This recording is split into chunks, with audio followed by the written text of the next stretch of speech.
أهلا بيك من أي مكان بتسمعني منه. التفاؤل مش مجرد إحساس. التفاؤل هو طريقة تفكير بتغير شكل الحياة كلها. لما العقل بيكون متفائل، أحاسيسك ومشاعرك بيتحولوا، وبتبدأ تتعامل مع أي صعوبات أو تحديات على إنها مجرد مواقف تقدر تشوف من خلالها الفرص والطرق اللي توصلك لأهدافك.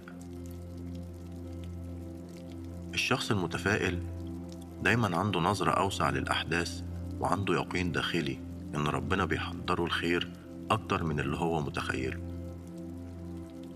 لما تتفائل أنت بتدخل أي تجربة من غير خوف ولا قلق، وده بيعمل حاجة مهمة جدا: الفرص بتبدأ تبان أوضح، والدنيا بتبدأ تخدمك بدل ما بتحس إنها ضدك. وده لأنك ببساطة بقيت فاتح أبواب استقبال الفرص. العقل المتفائل بيشوف الفرص، لكن العقل المتشائم دايما بيتوقع الأسوأ. فلما بتتفائل النتائج بتتحسن، وقراراتك بتكون أوضح، واختياراتك بتطلع من مكان ثقة، وردود أفعالك بتكون ما فيهاش خوف، والتحديات بتطلع منها من غير وجع، وده في حد ذاته بيكون نجاح. لما تكون متفائل انت بتبعت للحياة طاقة انك واثق ومش خايف، والحياة بترد بنفس الطريقة، فبتقابل ناس شبهك وبتدخل تجارب بتخدمك، والفرص كلها بتكون مناسبة ليك. لما تتفائل علاقتك بنفسك بتتغير، بيبقى فيها حب، وبتدي لنفسك مساحة تتعلم وتغلط وتقوم تاني، وده لوحده بيغير كل حاجة. دلوقتي غمض عينك وتنفس بعمق وبطء.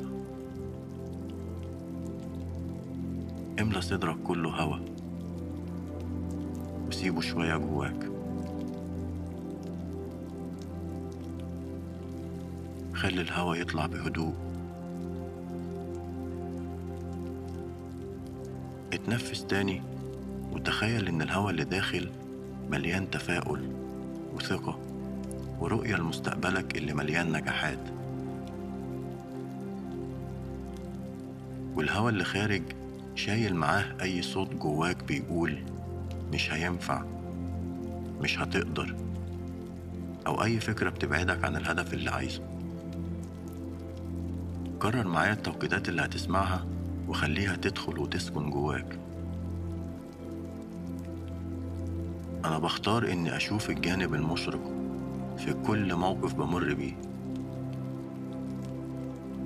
الحياة بتقربني من أهدافي بسهولة وبيسر.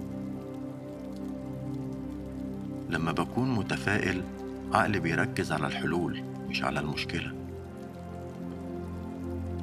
أنا في أمان، وكل شيء بيترتب لي في الوقت المناسب.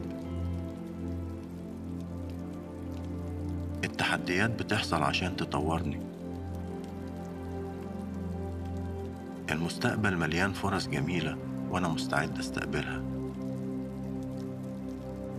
طاقتي إيجابية وبتأثر على حياتي بشكل واضح. دلوقتي فتح عينك وشوف الحياة والفرص وهي بتقرب منك، وما تنساش تتنفس وتضحك وتفتكر إن وسط كل الأصوات في صوت واحد